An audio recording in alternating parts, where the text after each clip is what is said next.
Well, it feels as though everywhere you look in this country, John A. Macdonald's legacy is being attacked. His statues are being torn down. City councils are voting to remove his monuments all across the country. We have national historic sites that are just flat out demeaning to our first prime minister. And our current prime minister stripped him from the dollar bill. And it's not just Macdonald, other historical figures are being attacked. Wouldn't it be nice if young Canadians, the future of this country, were taught at an early age the truth about John A. Macdonald and the truth about Canadian history? That there would be a way for parents to teach their children about this country without the bias of the radical left? Well, that's exactly what has happened with True North's latest book.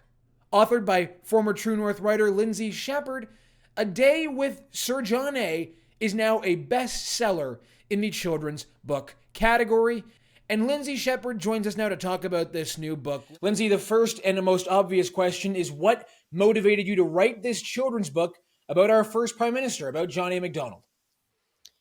Yeah, so we know that in the K-12 education system, children are going to learn about Canada in a way that is meant to make them feel shame and guilt. They're going to feel like they have to apologize. And so we wanted to kind of get in there before all that happens, or at the very early stages, because this book is aimed at ages 3 to 7, and say, look, actually the founding prime minister of this country and the father of one of the fathers of Confederation, Sir John A. Macdonald, he was actually a pretty good guy, a guy with spirit, vision, a progressive mindset. And so we're hoping to, get in there and say, you don't have to buy into all that guilt and shame and apologizing stuff. And what is it about Macdonald that mainstream historians seem to get so wrong? And perhaps I can expand that question to include what it is about Macdonald that it seems to be so polarizing in this country. Sure. So I think all that people learn about Macdonald is about the Chinese head tax and about residential schools. And that's all that they associate with him. And maybe, sure, yes, he built the railroad that crosses the country and united this country and made us Canada. And who knows what we would have been without him and without that railroad. But, he was such a bad person. Well, it turns out he's very unfairly maligned. When I was writing this book, I actually anticipated, like, maybe I'm going to have to do a lot of defending, or maybe I'm actually going to have to kind of apologize for him in some ways. But I didn't have to do that at all because his record is pretty outstanding. He was an early advocate for women's suffrage, for giving the vote to Indigenous people. And yeah, at the time there were property requirements. However, he was still very, very far ahead of the game. And even things like the first national park that was established by him in what we now know as Banff. And so, yeah, his record really speaks for itself. And that was one of the things I was going to ask you about, which was in the description of the book, you mentioned that, readers will learn about John A. Macdonald's progressive worldview. Now, in today's context, I think many conservatives see the word progressive and think, the ideology of progressivism, right? But in Macdonald's context, what does that mean? Is that about women's suffrage and native vote as well? Like, what is Macdonald's progressive? What was Macdonald's progressive worldview? It's that. Yeah, of course I don't mean in the context of today's leftism and that, and DEI principles and all that. I don't mean that. I just mean he was really someone who had vision and that he could see far ahead. And even when it comes down to things like his daughter, Mary, who had a severe disability, she was in a wheelchair. She couldn't speak. And he loved her unconditionally throughout her whole life. And a lot of historians say this is why she lived so long despite her severe illness. And this is at a time when we looked at disability, or when, disability was looked at very differently than it is today. And so for him, it was just really about being able to put principles ahead of what was maybe fashionable at the time.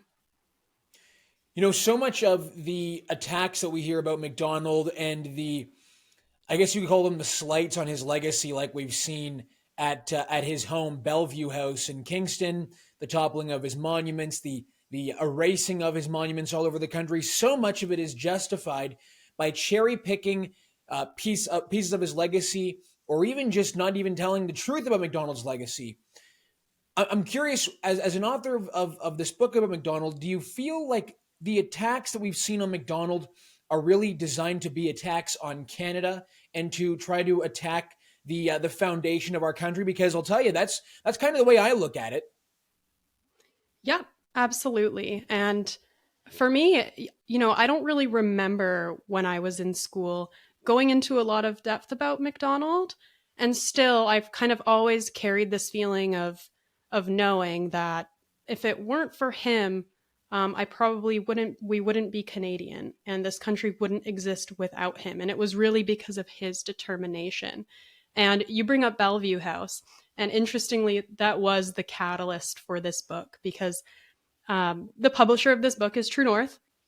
At True North, we had known for a long time that we wanted to kind of look at how we could publish a children's book about history. And it had just kind of been an idea form for maybe even a couple of years, for a while. And then the Bellevue House thing happened in May 2024. And we learned that after years of closure, Parks Canada had revamped Bellevue House, which is somewhere where Macdonald had lived for a year. And they had infused Indigenous elements into every single room of the house, even where it didn't belong. I know you've been there, Harrison, and you did a video about all this, and you've interviewed Gregory Piasecki, who also was a historical reviewer of my book. But yeah, that was the catalyst, because it was like, okay, perhaps the only true artifact from Sir John A.'s life was his son's crib, his son John's crib, which is in Bellevue House. That is where his son died. That is where John Jr. died when he was only 1 year old.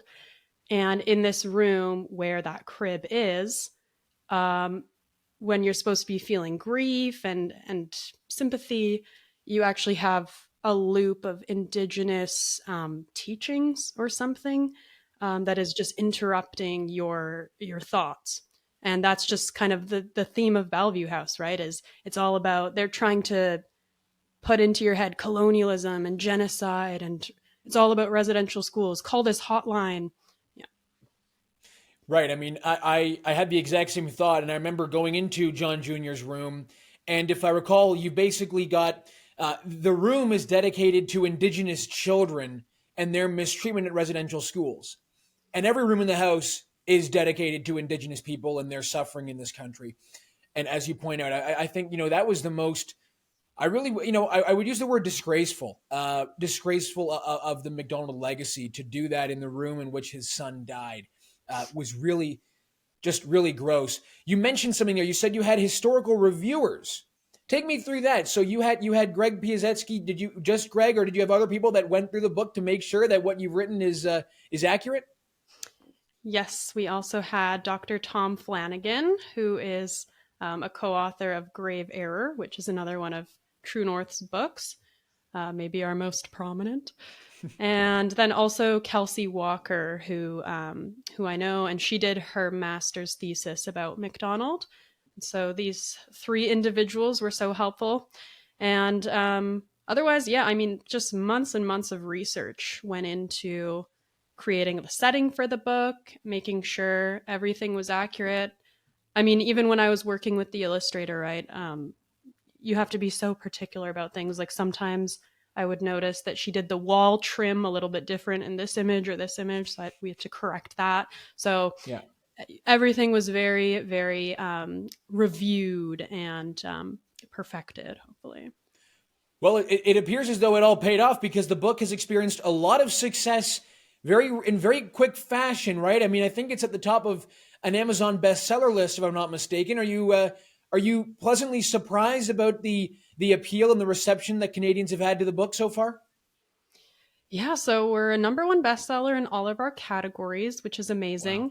And you know what? It's because there's a gap. There's really a need for this kind of book because a lot of people have pointed out to me that in the States, kids are taught from a very early age who their founding fathers are, the Mount Rushmore guys. But in Canada, we don't really have that same tradition. And actually, there was no picture book about Sir John A. Macdonald out there. And what I mean by that is there are nonfiction books for kids, like kind of visual encyclopedia type of books for older readers. But in terms of illustrated storybooks that are fictionalized nonfiction, it just didn't exist. So this is the first one. Wow, amazing. And one of the things that I wanted to ask you, as this is your debut book into the children's category, one thing that's been obvious is that you know these children's books that we see now, a lot of them are very political, right? The authors are trying to inject critical race theory into these books, transgenderism into some of these books for a very young audience. What is that about, and why is it that there really aren't many books that are appealing to, frankly, not the right side, but just apolitical children's books? Yeah, I mean, in terms of history, like I said, it's all about shame and guilt. I mean, I thought there was just one book about Orange Shirt Day for kids, but I was in a museum recently, and there's actually like 10 now. Oh, And though the thing is, like, those are the books that are being featured, right? Those are the ones that get the displays and are meant to catch your eye right away. And yep, same thing about with the books about gender, me and my two dads, all that kind of stuff. That's mhm. also very prominently displayed at libraries and bookstores. And with our book, we're not necessarily trying to counter that. We're just trying to write about Sir John A. Macdonald and Canadian history in the way that it deserves. And in a way that actually was, you would think about history in the late 90s or the early 2000s, before everything got infected. So I think we achieved that. And we were very fair. Yeah, well, that was another question was going to be, to play the devil's advocate and to say, to people who might say that this book is simply the other side of the same coin, right? It's trying to be political on the other side. What would your response be to that? Would it be, as you've just stated, that this is right down the middle and you can't really take issue with the history in it? Yeah, exactly. I mean, the goal was really just to be fair. And like I said, I was prepared to, um, when I was reading about Sir John A and doing that initial research, I thought I'd have to be apologizing for a lot more, or that there'd be a lot more difficult material for me to deal with. And there just really wasn't. And so, people who haven't really, here's the thing, when you're a parent or a grandparent or an aunt or uncle and you're reading with the children in your lives, um, like me, I read a lot of picture books. That's basically all I read now. And you actually end up learning from your children's books, partially because it's the things that you'll pick out for them, partially it's because they'll pick something out. Like my son will pick out books about dinosaurs. Now I can name 20 dinosaurs because of him. So um, you end up learning a lot from children's books as a parent, and it'll also refresh your memory and remind you of things like, oh hey, yeah, I remember learning about that 20 years ago. And so we also have a very comprehensive note for parents at the end of the book. And so hopefully parents can also, this can be a launch point for them to learn about the true legacy of Sir John A. and really spark that appreciation of Canada again for kids and adults. So the reception has been, very impressive. A lot of people seem to love this idea, love this book. They're buying it. There's a market for it. Are you planning to do another book? Are you planning to, try to tell the true story of other historical figures that have been maligned in Canada?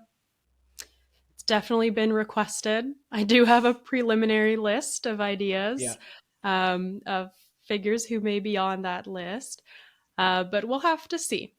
It may be in the works, but we'll have to see. Well, I think that if the success of A Day with Sir John A is anything to go off of, another attempt and another book that might be able to clear up the legacy of a Wilfrid Laurier or an Egerton Ryerson would be very well received. And I also think just very good for the country. But we'll leave it there. Lindsay, thank you so much for joining the show. The book is A Day with Sir John A. You can buy it now on Amazon by using the link in the description of this video. Lindsay Shepherd, thank you so much for joining us. Thanks, Harrison.